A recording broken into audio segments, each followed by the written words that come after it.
आपको याद होगा जो हमने अपना लास्ट लेक्चर आपको दिया था पिछले वीक के अंदर, वो था मोमेंटम का। और उस लेक्चर के अंदर हमने आपको लीनियर मोमेंटम समझाया था कि क्या होता है, और आपको एक रिलेशन समझाया था, law of relationship between linear momentum and unbalance. ये लेक्चर अपलोड भी हो चुके हैं यानी यूट्यूब पे, और वहां से आपके ग्रुप में भी डाले जा चुके हैं। तो उसी से आगे कंटिन्यू करते हैं, और आज का जो हमारा लेक्चर है उसका नाम है law of conservation of linear momentum. ये काफी इंपॉर्टेंट है, रिड्यूस सिलेबस में शामिल है, इसलिए आप इसको बहुत अच्छे अंदाज से देखें। ये मैट्रिक क्लास में भी था, लेकिन मैट्रिक क्लास में ये प्रूफ के अंदाज में नहीं था, यानी सिर्फ था, प्रूफ नहीं था। और यहाँ पर जो है ये प्रूफ के अंदाज के अंदर है, इसलिए इस बात को अच्छी तरह से देख लीजिएगा।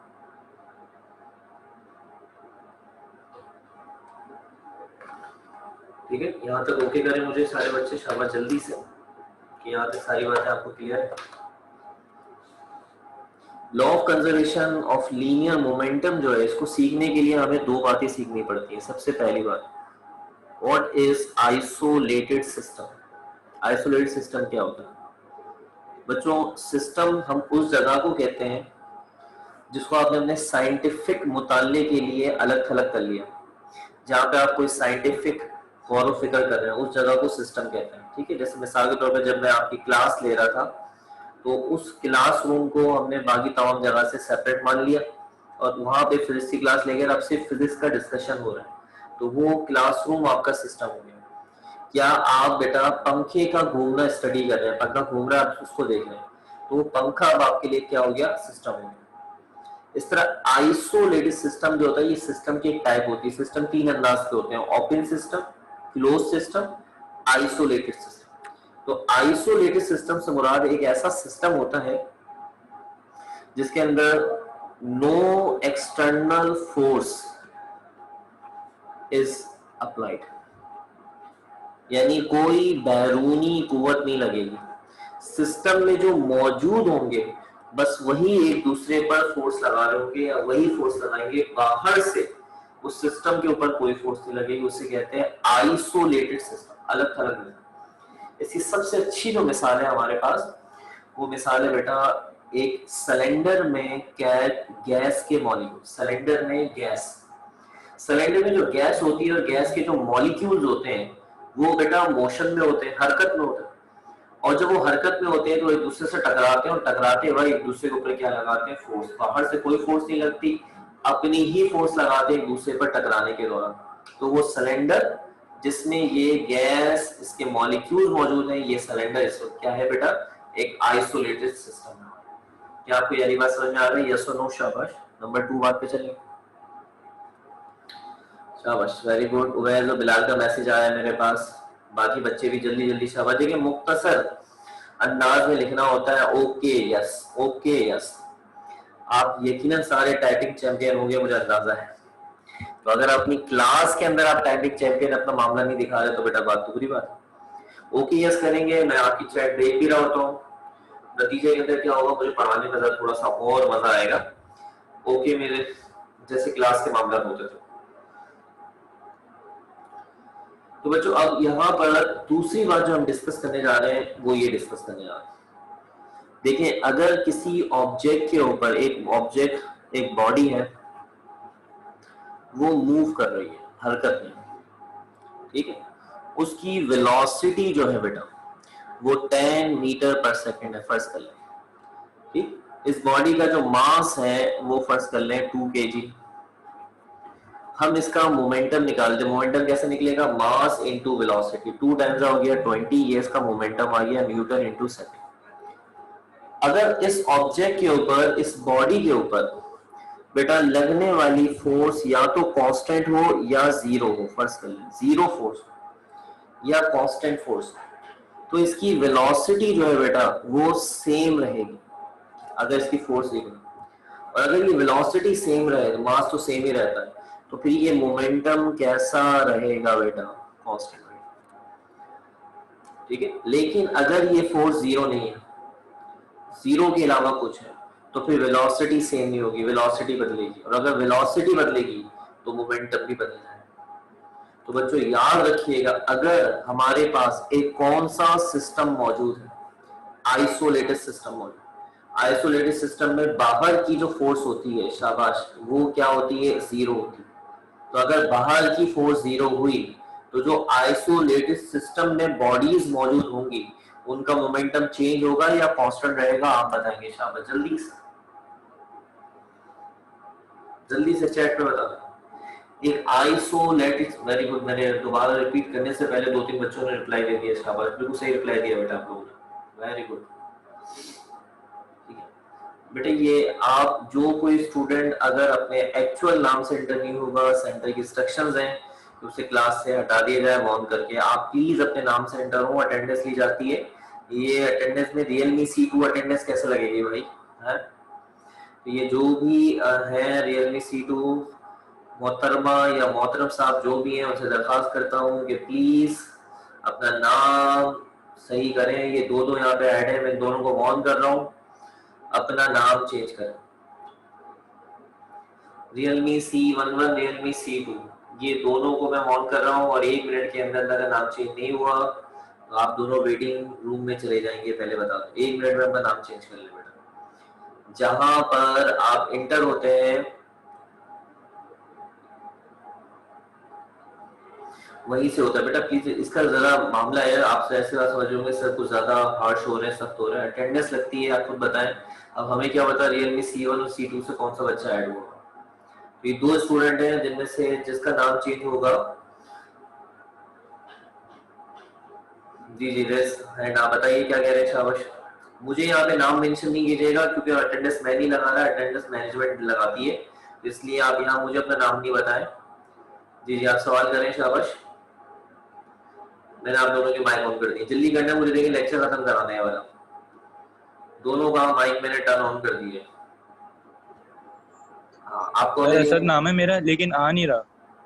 आपका जो जहाँ लॉग इन होता है ना बेटा, जिससे हो तो वहां पे आप राइट क्लिक करके रीनेम करें अपने आप को। अच्छा सर मैं करता हूँ। पार्टिसिपेंट्स आते हैं ना, उसके अंदर रीनेम करें अपने आप को, शाबाश, जल्दी से। अच्छा सर। और दूसरा जो स्टूडेंट है कौन है बच्चा, वो रियलमी C1, वो आ गया, ठीक है। अच्छा भाई, बात को आगे करते हैं। एक तो हमारा अपना स्टूडेंट था, वो नाम चेंज करते हैं अपना, तो ज्यादातर बच्चों ने रिप्लाई कर दिया और बहुत अच्छा रिप्लाई दिया है। और रिप्लाई किया है, दोबारा सुन लें कि अगर आपके पास एक आइसोलेटेड सिस्टम है तो बाहर से कोई फोर्स नहीं लगेगी, और अगर बाहर से कोई फोर्स नहीं लगी और उस आइसोलेटेड सिस्टम में जो बॉडीज मौजूद है या बॉडी मौजूद है उसका मोमेंटम भी कैसा रहेगा, अगर वो हरकत कर रहा है तो कांस्टेंट रहेगा, क्योंकि वेलोसिटी चेंज नहीं होगी। ये बात सही है, क्लियर हो गया? तो बच्चों इसी बात को एक और अंदाज से भी लिखकर दिखा सकते हैं, एक और अंदाज से लिख के बताया जा सकता है, और वो क्या है, वो इसकी स्टेटमेंट है, मैं आपको लिखता हूँ, तो वो स्टेटमेंट भी आपको क्लियर करता हूँ, इंशाल्लाह समझ में आ जाएगी। In an isolated system, in an isolated system, total linear momentum before and after collision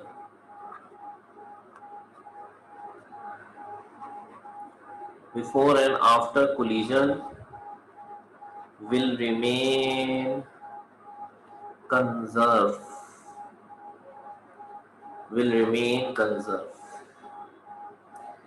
in an isolated system। जो बेटा सर बिल्कुल आपका नाम सही आ गया मेरे को, जज़ाकल्लाह बेटा, ये जरूरी था। In an isolated system, total linear momentum before and after collision will remain conserved. This is a statement जो आपने बोर्ड में लिखनी है, वो ये स्टेटमेंट लिखनी है। अब मैं आपको ये स्टेटमेंट समझाता हूँ, ये क्या क्या आ रहा है, समझाने की कोशिश क्या की जा रही है। फर्स्ट कर लीजिए, आपके पास एक बॉडी है और ये हरकत में, इसका मोमेंटम है 10 न्यूटन इंटू सेकेंड, और ये एक आइसोलेटेड सिस्टम है। आगे एक और बॉडी है, ये इस बॉडी का मोमेंटम है 2 न्यूटन इंटू सेकेंड। यकीनन आपको अंदाजा हो गया, ये तेज जा रहा है, ये स्लो जा रहा है, तो तेज वाला जाकर स्लो को टक्कर मारेगा, एक ही सीट में। जब इससे इस पर टक्कर लगेगी तो यकीनन ये इसके ऊपर फोर्स लगाएगा, और इस फोर्स के लगाने की वजह से थोड़ा सा मामला अब कुछ ये बना, जरा समझिएगा। अब जो 10 वाला है देखें उसका मोमेंटम बदल गया, और जो 2 वाला है उसका भी मोमेंटम बदल गया। अब मैं आपसे कहूं बताएं क्या दोनों के मोमेंटम टकराने से पहले और टकराने के बाद सेम है या चेंज हो गया? 10 वाला 8 पर, 2 वाला 4 पर, तो सबका जवाब एक ही आएगा कि चेंज है सर। और वो चेंज क्या है? यस सर बोले। आपका माइक ऑन कर देता हूँ।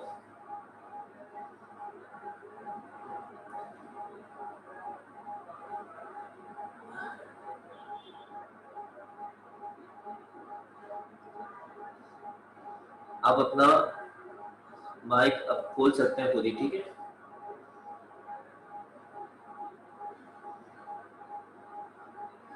मेरी कोशिश होती है कि बगैर डिस्टर्बेंस के कंटिन्यू पढ़ाऊं, ताकि कोई बात नहीं बेटा, कोई बात नहीं। तो लाइवा ने हमें रिप्लाई करा, बाकी बच्चे जो क्लास में बेटा उनका भी रिप्लाई बनता है, प्लीज अपना क्लास के अंदर हिस्सा डालें और प्रॉपर तरीके से पढ़ें। शाबाश, आपको पढ़ना मजा आएगा। जैसे क्लास के अंदर होता था, हम एक मोमेंटम से पढ़ते थे, आपने देखा था मैं कितना तेज पढ़ाता था, उसका रीजन आप लोग थे, मैं ही था। आप मुझे बहुत तेजी से पढ़ाने के हिसाब से बेटा सपोर्ट करते थे।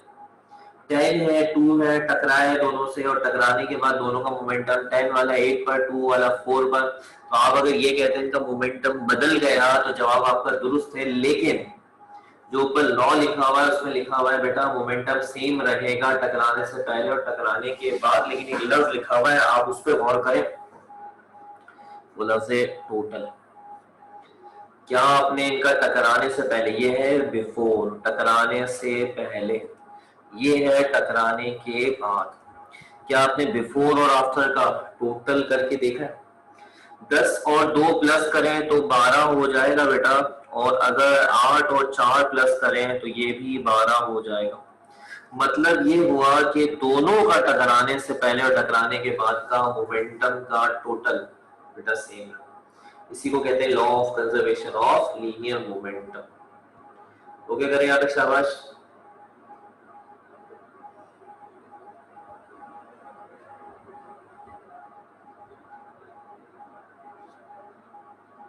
Yes, Newton second is the unit of beta linear momentum. इस बात को जस्टिफाई करने के लिए, समझने के लिए जरूरी है कि हम इस बात को वेरीफाई करके दिखाएं। तो आइए जरा इसको वेरीफाई करके दिखाते हैं आपको। इसका वेरिफिकेशन एग्जाम के हिसाब से इम्पोर्टेंट है। यही फर्क है मैट्रिक और फर्स्ट ईयर के इस टॉपिक के। मैट्रिक में ये टॉपिक सिर्फ और सिर्फ खाली डायरेक्ट एक्सप्लेन किया जाता है, स्टेटमेंट बता के इसका फॉर्मूला डायरेक्ट बना देते हैं, लेकिन यहाँ वेरीफाई करना पड़ता है। तो हमने यहाँ पे हेडिंग बनानी है प्रूफ, यानी साबित करना। फर्स्ट कर ले, ये मेरे पास एक बॉडी है, गोल स्फेरिकल ऑब्जेक्ट है, गेंदनुमा जैसी, ए इसका मास है m1, और ये मूव कर रहा है एक वेलोसिटी u1। वेक्टर का मतलब है ये वेलोसिटी वेक्टर पॉइंटेड। जिस सीध में ये चल रहा है उसी सीध में यहाँ पर एक और बॉडी, उसका मास है m2 और इसकी वेलोसिटी है u2, जहां u1 और u2 इनकी क्या है शाबाश, इनिशियल वेलोसिटीज। आपने ये बात फर्ज कर ली कि u1 is greater than u2, ये बात आपने फर्ज कर ली। मतलब u1 वेलोसिटी ज्यादा है, u2 वेलोसिटी कम है, यानी a तेज चल रहा है, b स्लो चल रहा है। तो बेटा अगर a तेज चल रहा है, b स्लो चल रहा है, दोनों की लाइन एक ही है, तो a वाला b को जाकर क्या करेगा, टक्कर मारेगा। ठीक है, ये हमारी डायग्राम पहली है। ये डायग्राम का दूसरा हिस्सा। डायग्राम के सेकंड हिस्से में दोनों को टकराते हुए देखा जा सकता है। ये a है, ये b है। जब a b को टक्कर मारेगा तो a b पर एक फोर्स लगाएगा। ठीक है, इस फोर्स को हमने नाम दिया F12। ठीक है, F12, 12 का मतलब 1 लगा रहा है 2 पर, यानी a लगा रहा है b पर। ये एक्शन होगा, एक्शन। तो बच्चों मैंने आपको बताया था कि एक्शन का रिएक्शन होगा, और ये रिएक्शन दूसरी बॉडी देगी। पहली बॉडी एक्शन, दूसरी बॉडी जिस पे फोर्स लगी अब वो रिएक्शन देगी। तो दूसरी बॉडी पर रिएक्शन आएगा और वो बेटा रिजल्ट में वो भी फोर्स लगाएगी, और उसने जो फोर्स लगाई वो है F21, यानी 2 से 1 पे। This is the action force and this is the reaction. ये फोर्स B पे लग रही है, A लगा रहा है, F21 A पे लग रही है, B लगा रहा है। सही है, तो F12 किस पर है, on B bye A. F21 क्या है? On A by B. या तो ओके करें, फिर डायग्राम का तीसरा हिस्सा भी दिखा देते हैं, फिर प्रूफ की तरफ चलते हैं। डायग्राम का तीसरा हिस्सा ओके यहाँ तक? शाबाश। अब ये दोनों टक्कर खा के अलग हो चुके हैं और स्टिल अभी भी ये मूव कर रहे हैं। ये वही बॉडी ए है जिसका मास m1 है, लेकिन एक चेंज आ गया, ये अपनी वेलोसिटी बदल बैठा।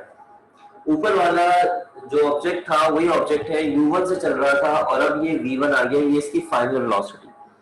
बिल्कुल इसकी सीध में ये आ गया दूसरा ऑब्जेक्ट, ये वही b है जिसका मास m2 है और ये भी अपनी वेलोसिटी बदल चुका है और ये u2 से अब आ चुका है v2, ये इसकी फाइनल वेलोसिटी। तो ये है पूरा सिनारियो, पूरा मामला आपके सामने, इसे आप अच्छी तरह से देख रहे हैं। दोनों बॉडीज एक दूसरे के ऊपर क्या लगा रही है? फोर्स लगा रही है और फोर्स लगाने का दोनों की वेलोसिटी बदल गई। अब इसी सिचुएशन को मजीद बेहतर समझने के लिए हमने उस जगह पर काम करना है जहां ये दोनों मिली थी। Consider both bodies at their point of contact। दोनों बॉडीज को वहां कंसीडर करें जहां ये आपस में मिली थी। तो भाई जहां ये आपस में मिली थी वहां ऐसी क्या बात थी जी? वहां खास बात थी, वहां एक फोर्स लगी F12 और ये किस पे लगी? ऑन बी पर। मैंने आपको वहां पे वर्डिंग भी लिख के दिखाई हुई है, F12 ऑन बी पर। इसी तरीके से F21 लगती भी नजर आ रही है, ये किस पे लग रही है? ये ए पे लग रही है, लिखा हुआ है देखिए F21 ए पे लग रही है। ये एक्शन है, ये रिएक्शन है। तो न्यूटन ने क्या बोला था? न्यूटन ने कहा था एक्शन रिएक्शन बराबर होते हैं, एक्शन रिएक्शन बराबर होते हैं, कीमत बराबर होती है, लेकिन उनकी डायरेक्शन अपोजिट होती है। तो एक होता है प्लस में और एक होता है माइनस में। एक्शन जो पहले लगता है वो प्लस में और रिएक्शन माइनस में। तो माइनस की वजह आपको पता होनी चाहिए कि माइनस यहाँ आ रहा है तो क्यों आ रहा है। माइनस आने की वजह इसलिए कि ये रिएक्शन। यहां तक ओके कर दें। इसके बाद जल्दी से शाबाश। इसके बाद ये जो फोर्स है इसका फॉर्मूला हमने बच्चों को ड्राइव कराया था पिछले वीक के वेडनेसडे को। अगर आप पिछले वीक के वेडनेसडे के अंदर हमारे साथ थे तो वहां जो फॉर्मूला बना था वो ये था, फोर्स बराबर है change in momentum divided by change in time. और यहाँ छोटा सा बी लगा दे, ये फॉर्मूला बॉडी बी पे लग रहा है, minus force change in momentum divided by time. और ये किस पे लग रहा है? ए पे लग रहा है। ये किस पे लग रहा है? ए पे लग रहा है। ये फॉर्मूला हमने वेडनेसडे के दिन बच्चों को सिखाया था। जो बच्चे वेडनेसडे में हमारे साथ थे ये उसको यहां से दोनों तरफ से टाइम बेटा कैंसिल हो जाएगा। टाइम इसलिए कैंसिल होगा कि जब ये फोर्सेस लग रही थी उस वक्त दोनों के लिए टाइम सेम था। जैसे ही एक्शन हुआ वैसे ही रिएक्शन हुआ, यानी दोनों के लिए टाइम सेम था, इसलिए कैंसिल कर दिया। अब आपके पास बचा है delta P B minus delta P A. Okay करना है आपने यहां तक? शाबाश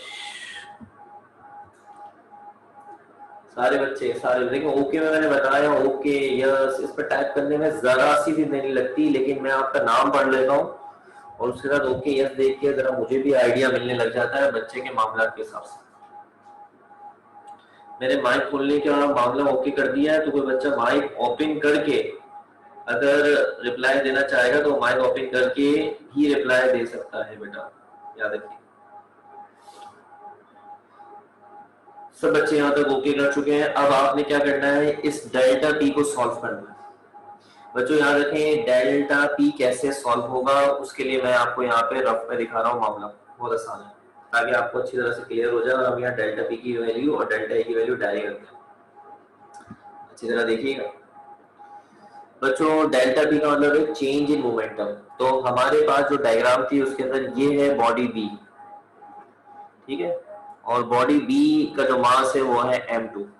ये है टकराने से पहले का मामला और ये है बॉडी बी का टकराने के बाद, ठीक है। ये सब रफ हो रहा है आपको समझाने के लिए। और टकराने के बाद इसकी वेलोसिटी है v2, सही है। ये बॉडी बी आपके सामने आ गई। अब आपने चेंज कैसे निकालना है, फाइनल मोमेंटम में से इनिशियल मोमेंटम। तो आप जानते हैं मोमेंटम का फॉर्मूला होता है मास वेलोसिटी। तो आपने क्या करना है, बॉडी बी का फाइनल मोमेंटम निकालना है। फाइनल मोमेंटम इससे निकलेगा, ये वाला जिसमें फाइनल वेलोसिटी है। और मोमेंटम निकालने के लिए किसको किससे मल्टीप्लाई करते हैं, मास को वेलोसिटी से मल्टीप्लाई करते हैं। तो इसका मास कितना आ रहा है m2, वेलोसिटी कितनी आ रही है v2।